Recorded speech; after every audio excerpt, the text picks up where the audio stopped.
பேதுரு என்ன செஞ்சாரு? ஒரு பார்வை தான் பார்த்தாரு. ஆமென். 100க்கு அதிபதிக்கு சொன்னார், ஒரு வார்த்தை சொன்னா வேலைக்காரன் பிழைப்பான்னு சொன்னார். ஆமென். அப்ப அவர் வார்த்தையை சொன்னாலும் சூழ்நிலைமை மாறும். ஒரு பார்வை பார்த்தாலே ஒரு மனுஷனுடைய இருதயம் சுக்கு நூறா உடையும். ஆமென். அவன் செய்த பாவம், அவன் செய்த குற்றம் அவனை குத்தும். எப்ப இயேசு பார்த்து அவனை திட்டணும்னு அவசரம் இல்ல.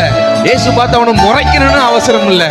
ஒரு கனிவோடு, ஒரு அன்போடு, ஒரு ஏக்கத்தோடு அவர் பார்த்தாலே போதும், ஒரு மனமாற்றம் வந்துருது. ஆமென் சொல்லுங்க. ஆமென் சொல்லுங்க. ஒரு விடுதலை வந்துருது.